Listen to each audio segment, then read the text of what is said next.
ください。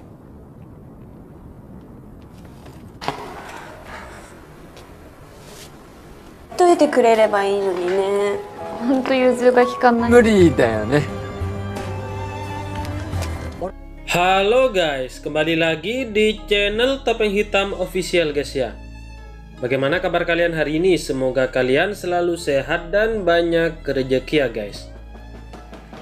Kali ini kita akan membawakan alur cerita dari film yang berjudul One Week Friends. Film ini berasal dari Jepang dan bergenre komedi, drama, dan romantis. Oke, tanpa perlu basa-basi lagi, kita langsung saja ke alur ceritanya guys ya. Film diawali di mana tahun ajaran baru yang akan segera dimulai. Seorang siswa bernama Yuki Hase berjalan di perpustakaan untuk mencari buku. Bukan untuk dibaca, buku itu akan dijadikan media untuk menggambar karena memang itulah hobinya. Suatu ketika dia melihat kartu perpustakaan milik seseorang yang terjatuh di lantai. Saat mengambil dan membacanya tertulis nama seorang wanita, Fujimiya Kaori. Hase beranggapan bahwa pemilik kartu ini sangatlah cantik. Sementara teman dekatnya yang bernama Kiryu tidak peduli sama sekali. Ketika Hase mencium aroma yang terpancar dari kartu itu, tak disangka pemiliknya datang. Menurut Kandahi, Kaori yang salah paham memandanginya dengan sinis. Dia mengambil kartunya kemudian pergi dengan marah. Setelah itu Hase pulang menaiki kereta. Kaori tidak sengaja masuk ke gerbong yang sama, tapi Hase tidak menyadarinya. Hase tertidur dan hampir melewati stasiunnya. Dia dengan sigap berlari sementara bukunya tertinggal. Untungnya Kaori dengan cepat melemparkan buku itu kepada Hase. Dia tersenyum, kemudian Hase berlari sambil mengucapkan terima kasih kepadanya. Singkat cerita, tahun ajaran baru telah dimulai. Kiryu kembali satu kelas dengan Hase, dan dia terkejut ketika melihat nama Kaori ada dalam daftar teman satu kelasnya. Ketika Hase berlari, dia melihat Kaori dan tersenyum bahagia. Belum sempat bertanya, kelas sudah dimulai. Dan setelah itu Hase mengucapkan terima kasih untuk kejadian yang sebelumnya. Namun Kaori sepertinya tidak mengingat apapun. Dia hanya terdiam dan pergi meninggalkannya. Hase pun mengejarnya, kemudian dia memohon kepadanya untuk berteman. Tapi Kaori menolaknya dan berkata itu mustahil. Hase semakin bingung dengan sikap Kaori yang berbeda itu. Hase terus berusaha mendekatinya. Suatu ketika dia mengikuti Kaori pergi ke atap sekolah. Kaori yang menyadari itu meminta Hase untuk menghentikannya. Saat dia pergi, Hase yang ceroboh menjatuhkan makanannya. Kaori yang tidak tega memberikan bekalnya lalu kemudian pergi. Keesokan harinya Hase mengembalikan kotak makan Kaori. Saat itu dia menyadari bahwa Kaori adalah orang yang baik, meskipun dia selalu menolak ajakan pertemanannya. Melihat Hase yang terus mendekati Kaori, gurunya menjelaskan bahwa Kaori memiliki sebuah penyakit di mana memori atau ingatannya akan diseret setiap minggunya, yaitu pada hari Senin. Memang sih menurutku agak aneh penyakitnya, karena setiap hari Senin akan terjadi hari baru baginya, di mana ia bisa mengingat kejadian Senin sampai Minggu. Tapi Senin berikutnya dia akan lupa kejadian minggu yang lalu. Tapi yang bisa ia ingat hanya keluarganya saja, dan akan melupakan orang-orang selain keluarganya. Karena itulah ia sama sekali tidak mempunyai teman sekolah.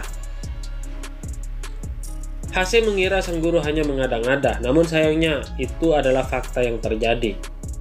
Menurut dokter, kenangan itu seolah disembunyikan oleh Kaori di luar kesadarannya, sehingga kenangan yang baru akan seakan ikut terhapus karena luka lama itu. Singkat cerita, hari Senin pun tiba. Hase memanggil Kaori dan dia menoleh, namun sepertinya dia tidak pernah terjadi apa-apa. Begitu juga di hari Senin berikutnya, ingatannya akan hilang kembali. Suatu ketika Hase mulai menyadari supaya ingatan Kaori tidak hilang, dia harus mencatatnya ke dalam sebuah buku harian. Keesokan harinya Hase meminta kembali Kaori untuk berteman. Setelah itu dia meminta Kaori untuk bertukar buku harian. Hase meninggalkan buku itu dan membiarkan Kaori untuk menentukannya nanti. Saat pulang sekolah, Kaori membuka buku itu dan membaca tulisan Hase. Isinya adalah cerita singkat tentang kegiatan Hase selama 1 pekan. Kaori tersenyum, kemudian saat dia pulang bersama ibunya, Kaori bertanya tentang bertukar buku harian. Sang ibu menjawab bahwa dia pernah melakukannya dan itu sangat menyenangkan. Tidak lama dari itu, teman SMP Kaori yang bernama Mayu memanggilnya. Kaori yang tidak ingat hanya terdiam. Kemudian sang ibu dengan sigap menyapanya dan berkata bahwa mereka harus segera pergi. Malamnya Kaori terus terpikirkan oleh buku harian itu. Sang ibu yang menyadari bahwa Kaori akan bertukar buku harian merasa khawatir. Karena menurut dokter, Kaori lebih baik tidak terlibat dengan orang-orang di sekitar. Keesokan harinya, Kaori menceritakan semuanya kepada Hase bahwa dia tidak bisa berteman karena penyakitnya itu. Dia tidak mau jika harus merepotkan seseorang yang akan dilupakannya nanti. Setelah buku itu dikembalikan, Hase tidak menyerah. Dia berkata bahwa dirinya tidak akan sungkan jika memang harus direpotkan. Kaori awalnya terus menolak hingga suatu ketika Hase memasukkan buku itu ke dalam tas Kaori saat dia memberikan payungnya. Kaori yang sungkan menerima payung dan bukunya, kemudian dia pergi. Di malam hari, Kaori membaca buku itu, membaca tulisan Hase yang menceritakan minggu pertama saat dia bertemu dengan Kaori di perpustakaan. Keesokan harinya, Hase melihat buku catatannya telah diisi oleh Kaori. Dalam tulisan itu, Kaori meminta maaf karena sudah menolaknya berkali-kali. Dia juga bercerita bahwa sebenarnya ia senang ketika ada seseorang yang mengajaknya berteman. Setelah itu mereka saling bertukar catatan setiap minggunya. Setiap hari Senin, Kaori akan memberikan buku itu kepada Hase dan mengambilnya kembali di hari Jumat untuk menceritakan pengalamannya di pekan itu. Singkat cerita, Hase mengajak Kaori pulang bersama dengan teman-temannya yang lain. Saat itu mereka mengajak Kaori pergi ke festival lampion. Sementara itu di saat yang sama, teman lama Kaori saat SMP yang bernama Kujo akan segera pindah ke sekolah mereka. Setelah itu Kujo melihat Kaori yang melewatinya begitu saja. Bergumam dalam hati, Kujo terlihat kesal. Tampaknya telah terjadi sesuatu di masa lalu. Singkat cerita, Hase dan yang lainnya pergi ke festival lampion. Saat itu mereka menggunakan setelan kimono. Kaori terlihat begitu cantik dan mempesona. Dan di malam harinya mereka menyaksikan festival itu dengan bahagia. Di saat yang sama, teman lama Kaori yaitu Kujo dan Mayu yang saling mengenal juga pergi ke festival lampion. Saat Kujo pergi membeli makanan, Mayu tidak sengaja bertemu dengan Kaori yang nampaknya masih tidak ingat apa-apa. Saat Kaori pergi, Kujo yang datang menghentikannya dan berkata, "Kau pengkhianat." Seketika ingatan masa lalu Kaori terbayang. Ingatan saat dimana dia mengalami kecelakaan. Setelah pingsan dan dibawa ke rumah sakit, Kaori tidak mengingat Hase karena ingatannya sudah terhapus kembali. Hase terdiam, nasnya hanya dia satu-satunya orang yang merasa kehilangan. Setelah itu ayah Kaori yang datang berbicara kepada Hase. Dia sangat berterima kasih kepadanya, namun sebagai orang tua, dia lebih paham dengan kondisi putrinya itu. Namun Hase menegaskan jika memang Kaori tidak mau berteman dengannya, maka dia akan menyerah. Keesokan harinya Hase memberanikan diri untuk pergi ke rumah Kaori. Dia memperkenalkan dirinya lalu meminta Kaori untuk membaca catatan sebelumnya. Hase berharap Kaori mau melanjutkan pertemanannya itu. Singkat cerita, Kaori sudah membaca buku itu dan kembali berteman seperti biasanya. Saat perjalanan akan dimulai, guru mereka memperkenalkan murid baru yang tidak lain dan tidak bukan itu adalah Kujo. Sayangnya Kaori belum mengingat siapa dia sebenarnya. Setelah itu Hase dan Kaori pergi ke perpustakaan. Ketika Hase ingin memperpanjang pinjaman bukunya, dia lupa membawa kartu perpustakaan. Untung saja Kaori yang ada di sana meminjamkan bukunya untuk Hase. Singkat cerita, festival di sekolah akan segera diadakan. Semua siswa di sekolah itu mulai menyiapkan keperluan untuk acara tersebut. Saat itu Hase merasa tersanjung ketika mendengar Kaori berkata bahwa Hase adalah temannya yang berharga. Dia jadi salah tingkah dan tidak sengaja menjatuhkan dinding yang kemudian merusak susunan domino di sekolahnya. Semua siswa panik karena itu adalah hasil kerja keras mereka. Sementara Hase, dia mengajak Kaori pergi supaya tidak dicurigai. Setelah pergi ke perpustakaan untuk bersembunyi, Kaori mengucapkan terima kasih kepadanya karena berkat Hase dia bisa merasakan kembali kenangan walaupun hanya sebatas membacanya dari buku catatan. Setelah itu Kiryu memergoki Hase dan menyeretnya untuk bertanggung jawab atas apa yang telah diperbuatnya. Di saat yang sama, Kujo menghentikan Kaori dan menanyakan janji yang telah ia ingkari. Sayangnya Kujo tidak tahu bahwa Kaori tidak bisa mengingat kenangan itu. Oleh karena itu Kujo jadi kesal karena sudah diabaikan. Setelah diceritakan bahwa Kujo menunggunya di kala itu, ingatan Kaori di masa lalunya perlahan terus kembali.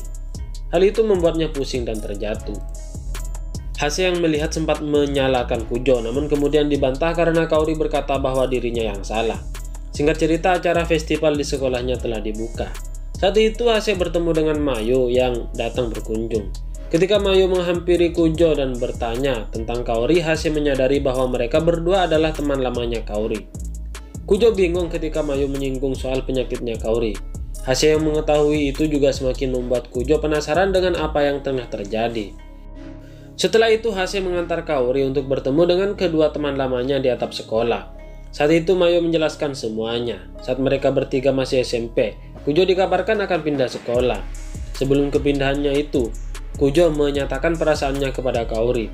Namun saat itu dia ragu karena tahu sahabatnya Mayo menyukai Kujo. Sayangnya temannya yang melihat mengira Kaori adalah penikung sahabatnya sendiri. Sejak saat itu Kaori mulai dijauhi teman perempuannya, termasuk sahabatnya yaitu Mayo. Suatu ketika Mayo dibakar api cemburu. Ketika dia melihat Kujo dan Kaori akan saling bertemu, dia menghentikan Kaori, mengatakan dirinya pengkhianat dan memutuskan tali persahabatannya. Kaori yang sedih berlari dan akhirnya tertabrak mobil. Setelah kejadian itu, Mayo sangat menyesal dan meminta maaf kepada Kaori. Kujo yang mengetahui kebenaran itu meminta Mayo pergi dan memberikan waktu bagi Kaori untuk memikirkannya. Setelah itu, Hase berusaha menguatkan Kaori yang mulai teringat dengan masa lalunya.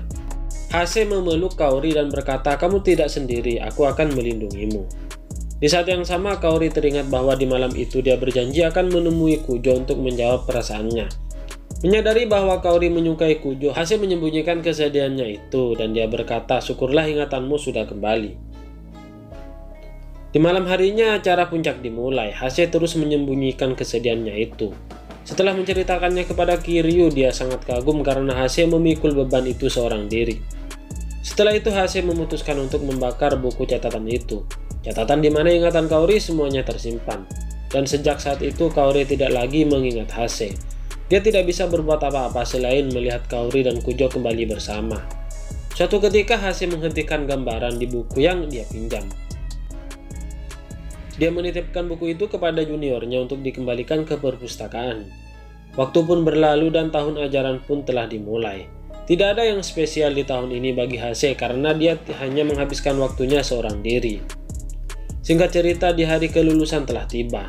Hase memberanikan diri untuk meminta Kaori bertukar pesan dan kesan di buku ketulusannya. Saat itu Hase meninggalkan pesan, "Sudah cukup bagiku melihatmu tersenyum sekali lagi." Kaori membaca pesan itu bingung, tidak mengerti apa maksud dari tulisan itu. Tak lama dari itu Kaori dipanggil untuk datang ke perpustakaan. Dia dinyatakan masih menunggak satu buku pinjaman. Buku itu sempat dipinjam Kaori untuk Hase. Tentu dia tidak akan mengingatnya. Di saat yang sama, junior Hase yang lupa baru mengembalikan buku yang dimaksud. Saat diperiksa ternyata buku itu berisi kenangan tentang Kaori. Kenangan ketika Hase pertama kali melihatnya. Kenangan dia berulang kali ditolak untuk berteman. Saat melihatnya, Kaori menyadari bahwa itu adalah kenangan yang sangat berarti. Setelah itu Kaori mencari Hase, berlari dan mencarinya ke setiap tempat, hingga akhirnya dia menemukan Hase di atap sekolah. Kaori memang tidak mengingat kenangan itu, tetapi dia berkata bahwa dia akan berusaha untuk mengingatnya. Akhirnya Kaori meminta Hase untuk berteman kembali dan film ini pun berakhir guys ya. Bagi kalian yang baru menemukan channel ini, mohon dukungannya dengan cara klik like, share, dan juga subscribe di bawah ini. Serta aktifkan juga tombol loncengnya, supaya kalian tahu jika ada konten terbaru dari channel ini guys ya. Oke, terima kasih guys, bye bye.